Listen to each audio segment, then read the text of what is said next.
Bonsoir, nous sommes mardi le 7 septembre.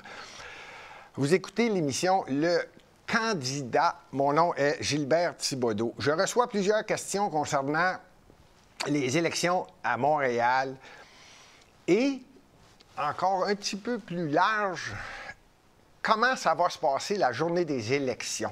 On va en parler. On va également parler de le REM. Je pense qu'à Montréal, ce projet-là, qu'on appelle le réseau express métropolitain, je pense que durant la campagne électorale à Montréal, ça va être un sujet important puisqu'on parle d'à peu près 10 milliards de dollars. Je pense que ça va être un sujet important. Ça va être les deux sujets parce que j'ai reçu les questions cette semaine. J'apprécie énormément recevoir des questions et je vais y répondre le plus précisément possible. Si jamais je ne réponds pas tout à fait parfaitement, j'ai trouvé quelqu'un, un genre d'expert dans la haute direction du Canadien national. Lui, quand on parle de rail et de train et de transport, connaît ça. Il sera notre invité la semaine prochaine. Et là, je me permettrai plusieurs questions concernant le bruit et tout ce que engendre un train surélevé. Mais je vais répondre à la question qui revient le plus souvent. Gilbert, ça coûte combien? Est-ce que c'est un bon projet?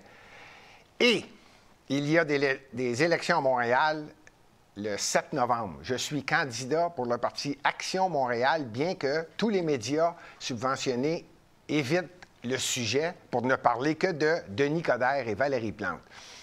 Alors, je vais me permettre d'en parler puisque ça va faire partie des élections qui vont avoir lieu à Montréal. En attendant, et juste avant de commencer, vous savez que j'aime la politique, qu'elle soit internationale, mondiale, planétaire, canadienne.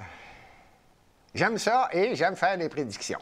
Je me suis permis d'en faire une avec un ami, Ken Pereira, pour ceux qui ne le connaissent pas. On a fait une émission et on a donné notre opinion assez rapide sur ce qui va se passer le 20 septembre. Ça, c'est avant les élections municipales. Alors, voici mes chiffres. Je maintiens mon point. Je m'assume, je maintiens mon point le 20 septembre. Bien qu'ici, au studio, vous savez qu'à Lux Média, c'est un endroit de liberté. Un studio de télévision totalement indépendant. Et on a la liberté d'opinion, liberté de parole. Et c'est pas tout le monde ici qui est d'accord avec Gilbert Thibodeau. Je prévois et je maintiens mon point. Canada, 20 septembre. Gouvernement conservateur, minoritaire. 146 députés. Libéral, 132 députés. NPD, 34 députés. Bloc québécois, 24 députés. Parti vert, 2 députés. Et là, j'ai hésité. C'est peut-être 1, mais j'ai dit 2. Et finalement, pour le PPC, ça m'a fait mal au cœur, mais c'est vraiment objectif ce que je donne là. Un petit peu d'opinion, mais beaucoup, beaucoup d'objectivité. J'ai fait l'étude de plusieurs comtés. D'ailleurs, s'il y en a qui ont des questions cette semaine avant l'émission qui va avoir lieu probablement le 20 septembre, on va faire une émission spéciale le soir des élections. Je vais être capable de donner pas mal ce qui va arriver dans plusieurs circonscriptions, spécifiquement au Québec. Et donc, le PPC, je ne pense pas que le chef du PPC, Parti populaire du Canada, en Beauce, va gagner son siège. Celui-là, j'ai un petit point d'interrogation, là, parce que je veux le vérifier comme il faut. Évidemment, vous comprenez que c'est le chef du Parti populaire du Canada qui se présente en Beauce. Alors, je vais le vérifier. Pour le moment, c'est 0. Mais je maintiens mon point. Conservateur, minoritaire. Je le sais qu'il y en a qui vont avoir le sourire en coin. Que voulez-vous? C'est mon opinion. C'est une émission d'opinion qui existe depuis 4 ans. Maintenant, pour en revenir à la fameuse question qui me revient souvent, là, je vais tenter de l'expliquer probablement la dernière fois. comment ça se passe au municipal? Toutes les élections qu'il va y avoir partout dans les villes et municipalités du Québec le 7 novembre. Comment ça se passe quand on rentre dans le bureau de vote? Quand on rentre à l'endroit où on dit « allez voter ». Premièrement, comme toutes les élections, il va y avoir des boîtes de scrutin, ce qu'on appelle des petits pôles. Et là, vous votez dans la boîte 134, 122, 114, 7, peu importe. Vous comprenez ce principe-là. Ce qui est différent, c'est que vous ne rentrez pas pour voter une fois. Au municipal, toutes les villes du Québec, j'exclus Montréal, vous allez comprendre, toutes, vous votez sur 2 bulletins de vote, totalement indépendants l'un de l'autre. Le premier bulletin, selon que vous prenez la main droite ou gauche, vous allez avoir 2 bulletins. C'est marqué « conseiller », peut-être « conseiller de ville ». Et là, vous allez avoir une liste de candidats dans différents partis. Et vous choisissez le conseiller de votre choix dans le quartier où vous êtes. On se comprend? Il y a une ville, il y a 5 quartiers. Bon, bien, il va y avoir un bulletin de vote pour le maire de toute la ville et un bulletin de vote pour les 5 quartiers. Et là, vous votez sur le bulletin de vote conseiller. Quartier numéro 1, là, vous allez avoir 7, 8, 9, 10 candidats. Vous choisissez votre candidat. Si vous êtes dans le quartier numéro 2, vous n'aurez pas le même bulletin de vote que la personne du quartier numéro 1. Mais pour ce qui est du bulletin de vote du maire, qui est totalement indépendant, vous allez avoir tous, la ville au complet, le même bulletin de vote.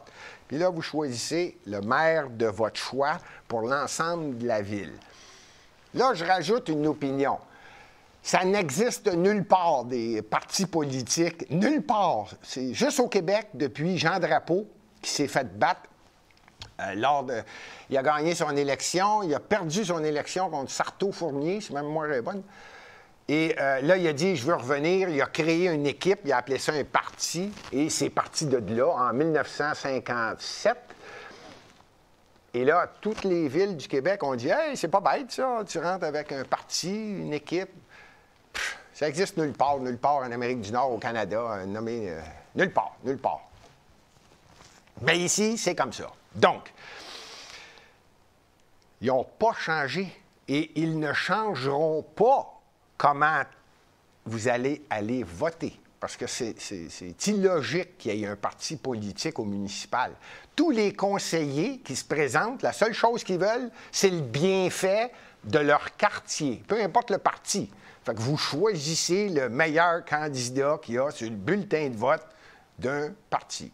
Là, je veux dire, sur la feuille, puis là, vous dites, bon, ben moi, j'aime mieux Jean-Paul que Claudine, ou bon, puis là, tu votes. Personnellement, ce n'est pas le parti qui est important. C'est la personne que vous pensez la plus consciencieuse, capable d'aider votre quartier. Et sur l'autre bulletin de vote, c'est le maire que vous pensez qui est le meilleur pour gérer l'ensemble de la ville. Là, je viens de parler de toutes les villes du Québec, sauf Montréal.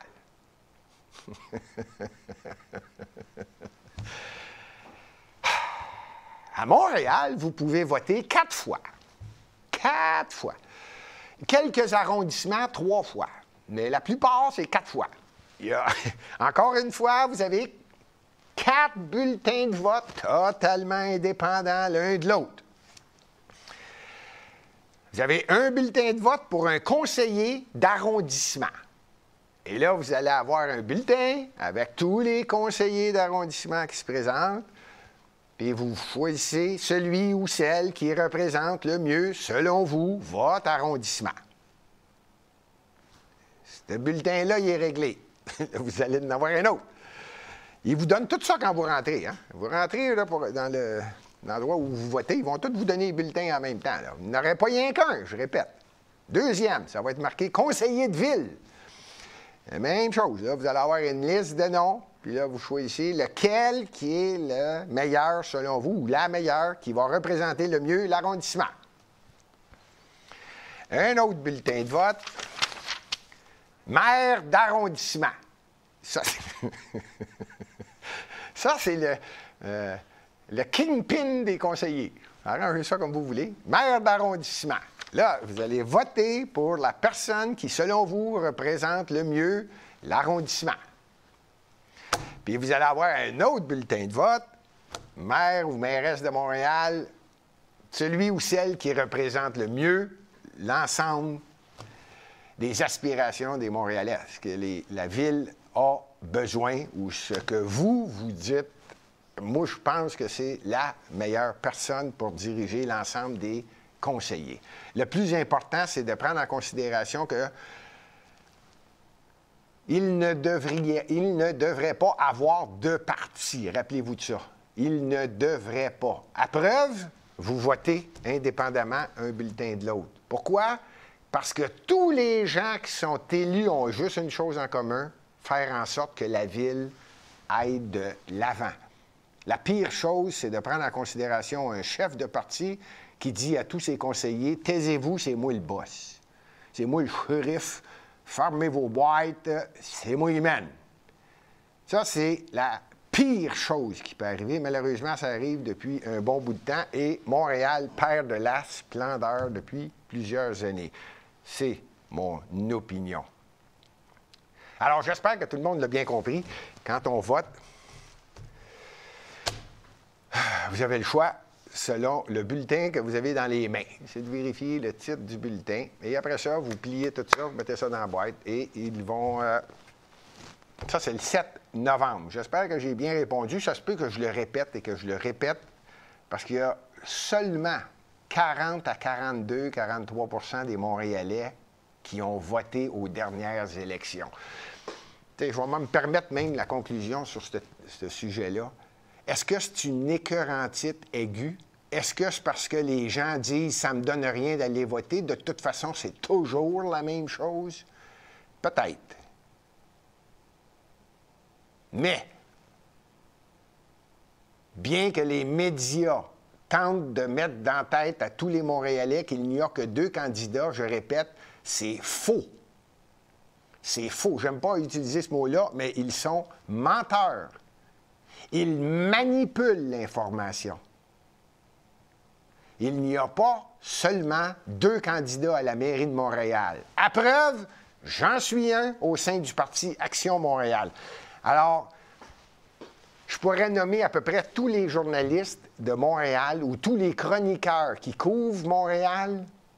Il y a quelqu'un qui manipule l'information pour des raisons que j'ignore. Peut-être parce que ils ne veulent pas que ça change, mais une chose est certaine, il y a 40 % des gens à Montréal qui votent parce qu'ils n'ont plein le casse.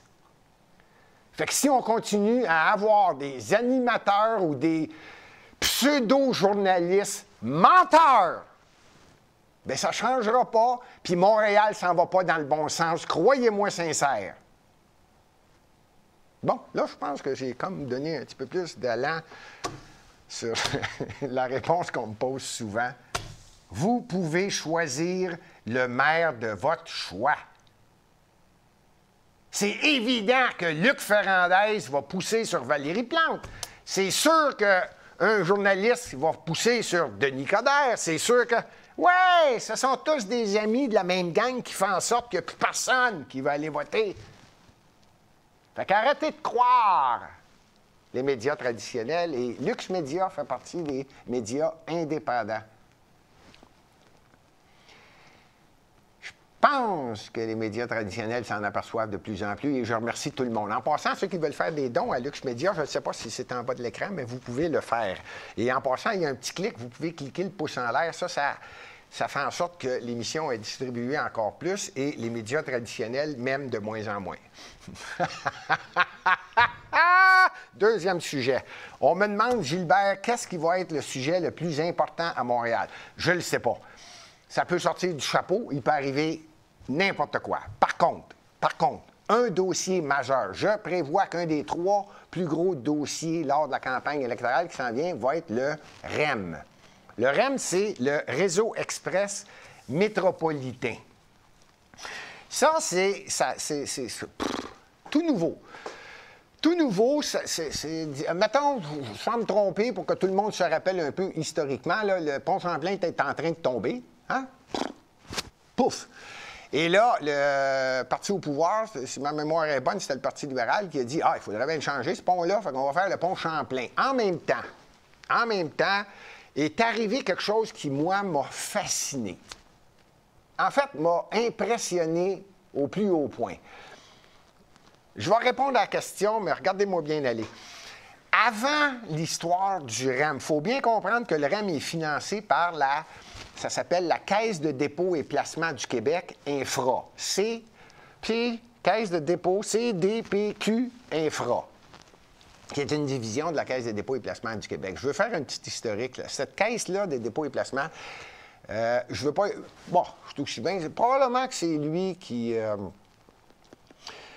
mérite pas mal la naissance de la Caisse de dépôt, qui est le bas de laine des Québécois. Ça, c'est Jacques Parizeau. Et vous rappelez-vous de l'histoire, la longue histoire qui vient des années 60, 70, et l'indépendance du Québec. Et Jacques Parizeau avait prévu que là, il faudrait bien qu'on se protège, qu'on puisse avoir un bas de laine pour les Québécois, pour leur pension. C'est la raison de la création de la Caisse de dépôt et placement du Québec. Et cette caisse-là est là pour une seule chose, faire en sorte qu'elle peut investir à différents endroits, peu importe où, en autant que le bas de laine des Québécois augmente. Et là, je ne parle pas d'1, 2, 3, 4, 5, 6, 10, 20, 50 milliards. Je parle de 200, 300, 400 milliards. Il y a de l'argent dans cette caisse-là. Et son rôle, c'est de faire en sorte de faire de l'argent pour que les Québécois aient une pension. Vous me suivez? C'est la Caisse de dépôt.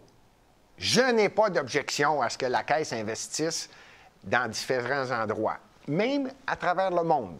Évidemment que je préfère quand c'est investi au Québec pour aider des gens à démarrer des entreprises, mais la Caisse de dépôt, c'est énorme. On parle de centaines de milliards de dollars. Donc, ils investissent également à la bourse. Ils investissent partout. Et c'est très bien comme ça. Là où le bas blesse, c'est ce fameux projet-là du REM. Là, c'est l'ensemble des Québécois qui investissent dans ce qu'ils appellent le réseau express métropolitain. On n'a pas toute l'information, OK? On ne l'a pas toute. Il y a des documents confidentiels qui font en sorte qu'on ne sait pas si effectivement le réseau express, le REM, je vais l'appeler le REM, là, jusqu'à, vous savez maintenant c'est quoi, c'est le fameux train. Et quand ils ont bâti le pont Champlain à une vitesse record, ils ont dit on va faire passer le REM. Il s'en vient, là. C'est prévu en 2024, si ma mémoire est bonne. Puis là, il va traverser le pont Champlain. Il va partir de Brossard. Initialement, il partait de Brossard, puis là, il montait quasiment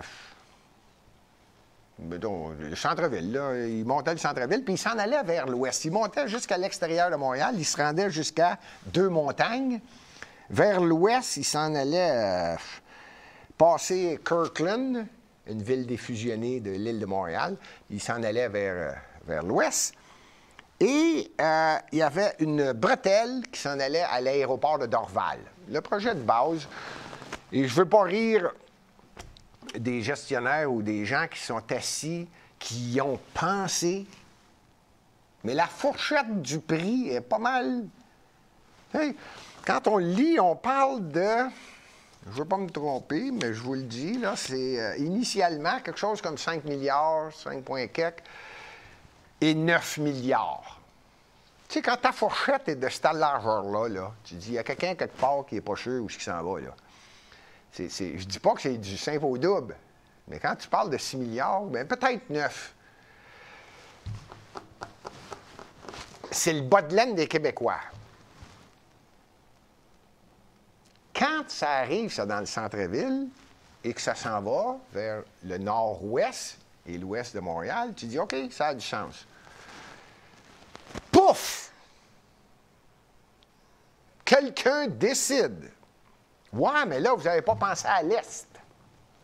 Ça va prendre une bretelle qui va aller vers l'est. Et c'est là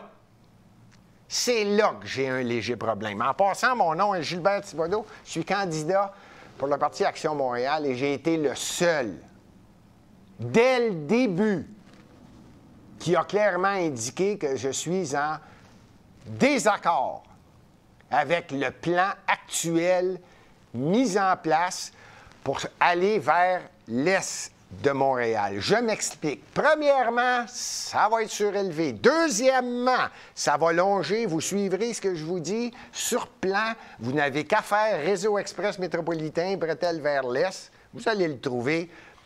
Sherbrooke, n'importe quoi. Ça n'a pas de sens. Surélevé. Je répète, la semaine prochaine, on va avoir quelqu'un qui a été haut placé, dirigeant au Canadien national. Nous expliquer un peu comment ça fonctionne, un train.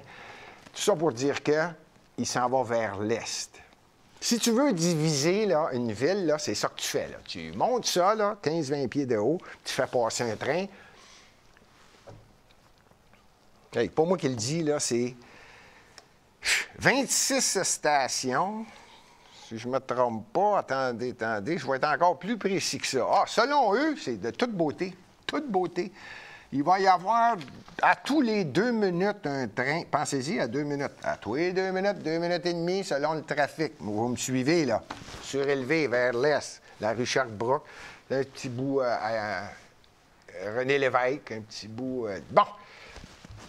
Je me suis soulevé rapidement parce que je me suis posé la question. Qui a fait cette affaire-là? Qui a décidé, après avoir fait les plans disponibles du REM qui s'en va vers l'ouest, puis là, décide, ah ben c'est vrai, on va penser à l'est. Hey! Tenez-vous bien, dans ce dossier-là, il y a, voulez-vous des comités? STM, ARTM, REM, STL, Mobilité Montréal, RTL, MTQ, ça c'est le ministère du Transport, EXO, hein, en voulez-vous? Puis là, chacun d'eux se crée des comités. Ah, ben là, on va vérifier. Bon, oui, ça va être bon, ça va être bon, ça va être bon, ça va être bon. Les premiers qui se sont soulevés contre ça, évidemment, ce sont des gens qui demeurent à Montréal.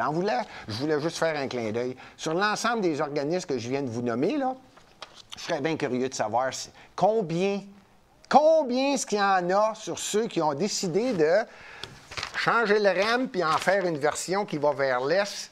Il y en a combien dans ces comités-là, sur le conseil d'administration, nommés? Il y en a combien qui restent à Montréal? 1. Puis il y en a combien qui restent dans l'est de Montréal? 2. Faut-tu être... Moi, il y a quelqu'un qui va me le mettre dans la tête, je ne sais pas quand, parce que ça ne rentrera pas. On a une ligne verte à Montréal, OK? Elle se rend jusqu'à Honoré-Beaugrand, si je ne me trompe pas. OK? La ligne verte. Hein? On part de Berry de Montigny. Puis on s'en va vers l'est de Montréal, sous terre. Pas de trouble! Des casseaux. Tout est scellé, tout est fermé. On s'en va vers l'est, jusqu'à Honoré-Beaugrand. Là, ils vont passer quelque chose surélevé dehors. La ligne verte s'en va, puis ça va être là. Et... selon les documents qu'on n'a pas tous, parce qu'ils ne se sont pas tous, ils n'ont pas tous été déposés publics, il y aurait des petits points de non-concurrence.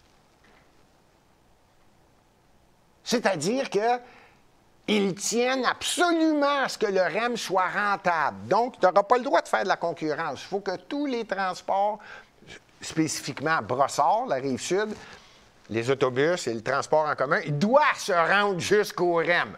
Il faut absolument que tout le monde le prenne. Je ne sais pas si vous comprenez, là. Il y a une clause quasiment d'exclusivité, là. Vous êtes obligés, là. Il faut que ça soit rentable. Déjà là, je me dis, voyons donc, ça, c'est la phase 1, là, qui va coûter 6 milliards. Ah oui, j'ai oublié de vous dire, la bretelle qui s'en va, là, on est rendu à 10-12 milliards, là. Ça, c'est le bas de laine des Québécois. À mon avis, ça n'a pas été réfléchi, pensé. Ça a été improvisé. Pourquoi je dis ça? Première question. On a déjà la ligne verte. Hey, on parle de 10 milliards, là. On parle de 8 milliards. Là. On parle de l'argent en sacrifice. Comment ça fait qu'il n'y a pas personne qui a dit on va le mettre sous terre? Hein? On va continuer la ligne verte. Faites le REM, pas de trouble avec ça. Il arrête au métro de Montréal à 2 stations précises. Bien là, les gens vont débarquer du REM, puis ils vont embarquer dans le métro de Montréal. Ah, c'était facile. Il me dit, regarde, j'ai rien inventé. Au début, là, on disait, tu comprends rien, Gilbert. Ah ouais? C'est à vous la raison qu'il donnait? On peut pas. On peut pas, parce que si on fait le métro de Montréal dans le centre-ville qui s'en va vers l'est, d'ailleurs, la ligne existe déjà. Moi, ce que je comprends pas, c'est qu'il disait, non, on peut pas le faire dans le sol, là, parce que les buildings sont trop pesants, puis ça pourrait s'affaiser. Hey, j'ai tout entendu, moi, les histoires. Coïncidence? Et c'est pas une coïncidence que j'en parle aujourd'hui. Vous lirez tout ce qui se dit depuis une semaine. Tout le monde est en train de changer d'idée, incluant CDPQ Infra. Ouais, peut-être qu'on pourrait faire un 500 mètres en sous-sol, là, comme par magie. Je ne l'invente pas, là. Vous le lirez. Comme par magie. Ah, les buildings ne s'effondrent plus, là.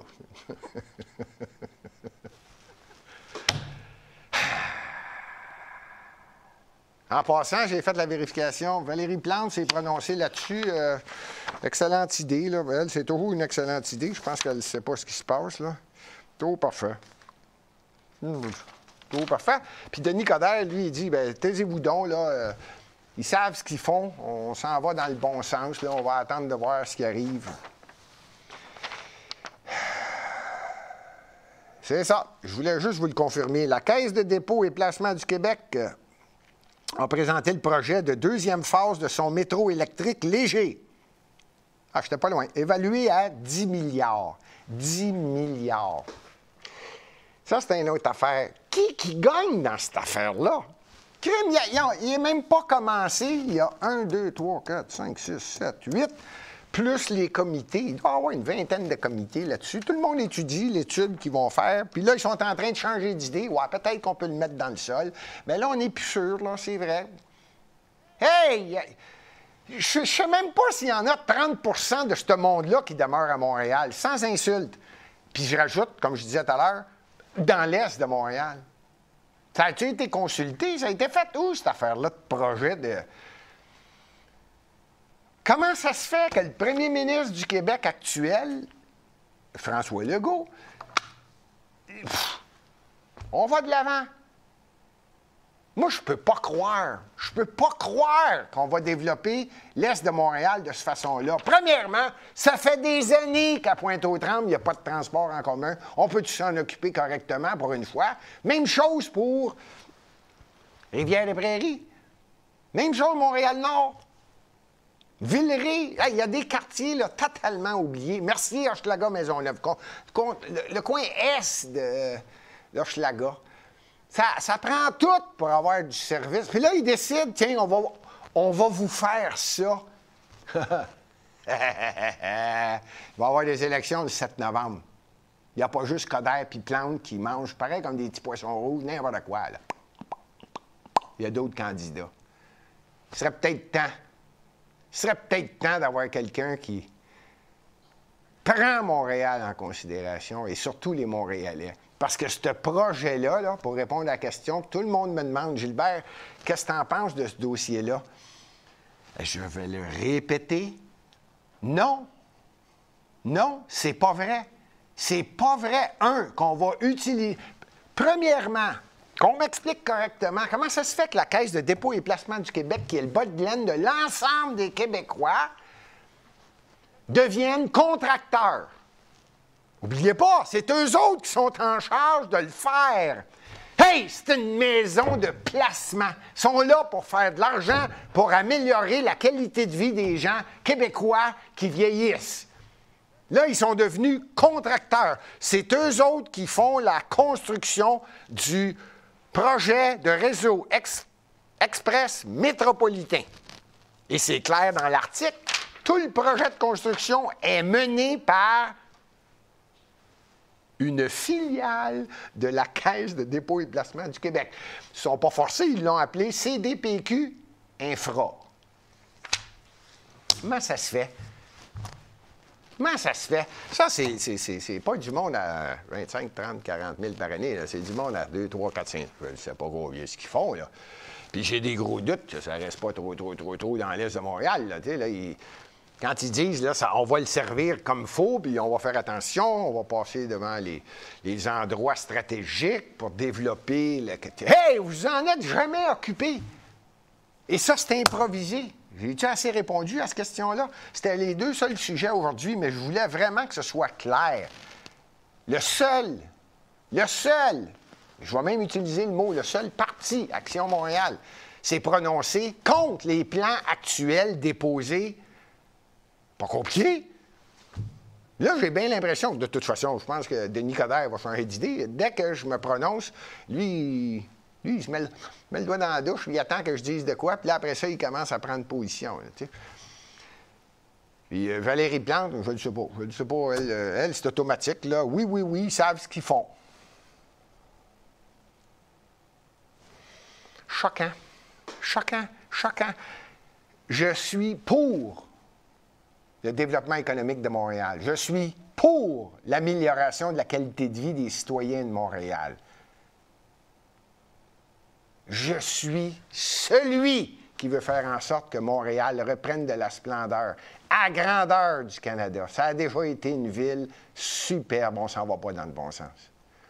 On ne s'en va pas dans le bon sens, j'ai vraiment l'impression. Là où je suis content, en terminant, cette semaine, la plupart des médias traditionnels ont commencé à dire « Pas sûr que c'est une bonne affaire. Le REM qui s'en va vers l'est, surélevé. » C'est incroyable. Juste moi, je ne peux pas croire qu'il y a quelqu'un qui a pensé à... Oubliez pas, il y a la ligne verte qui se rend, là. Là, ils vont dire, ah ben non, on ne peut pas rallonger la ligne verte, ça va coûter cher. Hey, 10 milliards, cette affaire-là. Voyons donc! Il y a quelqu'un qui ne sait pas compter, ou il y a quelqu'un qui a beaucoup de petits amis, puis qui crée beaucoup de comités, parce que c'est toujours long de faire quelque chose, là. Moi, je ne comprends pas. Je comprends pas comment ça fait que les élus de l'Est de Montréal ne se prononcent pas. Moi, je comprends pas. Déjà, Denis Coderre, à son époque, on a perdu Molson. Ils sont partis. Je ne sais pas si quelqu'un l'a réalisé là, depuis la semaine passée. Molson, l'usine, a quitté Montréal, est rendue à Saint-Hubert. Il doit y avoir une question de taxes. Il doit y avoir une question de mauvaise gestion à Montréal. On devait avoir Solargise dans un quartier industriel de Ville-d'Anjou. Et la mairesse n'est non seulement pas présentée, elle n'était pas intéressée, elle, le développement. On fait que ça, du développement économique. Et Luc Ferrandez a carrément dit, je ne me présente pas, je ne veux pas aller à cette réunion-là, j'en veux pas. Hey, c'était 2 milliards de dollars. Je suis le seul qui veut que Montréal se développe intelligemment. Sauf que, là, c'est l'inverse. Là, ils veulent défigurer l'Est de Montréal qui a toujours été maltraité. Toujours, vous demanderez à Chantal Rouleau, la ministre qui représente l'ensemble des Montréalais. Elle est élue dans Pointe-aux-Trembles. Elle s'est toujours levée debout pour défendre l'Est de Montréal. Mais ça se fait qu'elle n'a pas dit un mot. Voyons donc, on est en train de cicatriser vers l'Est de Montréal. On l'a jamais bien traité. Tant qu'à faire, on va en faire un autre 10 minutes de plus. Parce qu'il y en a, je les vois venir, ils vont dire « Ouais, mais toi, tu ferais quoi? » Moi, ce que je ferais, moi, vous le dire, moi. Le REM s'en va, là, hein, vers l'ouest, OK? Vers Dorval. Bon, bien, parfait, j'ai pas de trouble avec ça. Il y a une station qu'ils vont appeler Bois-Franc. Hein, du REM? Moi, j'ai une ligne jaune-orange à Montréal. Quand il n'y a pas de pandémie, là, la ligne jaune-orange qui part, là, de Laval, qui passe par Henri Bourassa, puis qui descend, là, jusqu'à Bonaventure, là. Bon, moi, j'ai un problème, il y a de la circulation en sacrifice. J'aimerais ça que le monde puisse descendre du côté ouest. Autrement dit, à partir de Laval, Montmorency, pourquoi est-ce qu'on ne ferme pas la boucle? Moi, j'ai besoin de 3 stations. Elle est déjà existante, la ligne jaune-orange. Pourquoi je ne ferme pas la boucle? Là, je pourrais dire aux gens de Laval, qui partent de Montmorency, bien là, décidez si vous vous en allez du côté ouest de la ligne jaune-orange ou du côté est. Me suivez-vous? Là, elle descend, puis elle remonte, elle arrête. Tu es obligé de revenir par en bas puis retourner à Laval. Bien, fais-la continuer jusqu'à Laval. Fait que là, tu vas avoir des deux côtés qu'elle va descendre. Hein? Vous me suivez? Il me semble que j'aurais pensé à ça un petit peu. Puis là, je voulais pas rire, mais je finis là-dessus. Je mettrais de la pression pour la ligne bleue. Là, je parle aux Montréalais, là, ceux qui connaissent, ou ceux qui connaissent Montréal. La ligne bleue, on en parle depuis 1978, à peu près. Mettons 1980. C'était une vraie farce. Ça fait 30 quelques années là, qu'on en parle. Ça s'en va vers Ville d'Anjou. Personne ne s'en occupe. Là, ils commencent à en parler. Là. Ils commencent à en parler. Ah, peut-être qu'on va finir par avoir une station quelque part à un moment donné. Là. Il était posé d'en avoir 5 qui vont se rendre jusqu'à Ville d'Anjou. Hey, ça fait 25-30 ans qu'ils l'attendent vers l'Est. Ça a du sens. C'est là-dessus, moi, je pèserais sur le bouton. Je pèse sur le bouton. Ah ouais, qu'on la finisse, celle-là. Non. Non. On va défigurer l'Est de Montréal dans les airs avec... la semaine prochaine, je suis pas mal certain qu'on va avoir un expert, fait que j'arrête là-dessus. On va y poser peut-être juste 15-20 minutes de questions pour savoir le son. Là, j'ai même pas parlé du dérangement, là, d'un train qui passe à tous les 2-3 minutes, là. Ah oui, là, vous me suivez. C'est ça. Ça, c'est le petit bout que je ne voulais pas m'embarquer là-dessus parce que je ne sais pas si les infrastructures en béton, c'est moins brillant que pour ceux qui sont allés à New York, là, la structure métallique. Là, je ne sais pas. On va avoir quelqu'un qui connaît ça et qui va en parler. Également, la semaine prochaine, je l'ai dit il y a quelques semaines, on va essayer d'avoir des candidats, peut-être un, peut-être deux, de partis dont personne ne parle au niveau fédéral. Il y a le Parti libre du Canada, il y en a différents. Et je vais essayer d'avoir comme invité qui viennent s'exprimer, un petit 10-15-20 minutes avant les élections du 20 septembre au fédéral. Alors, on se reparle. Salut!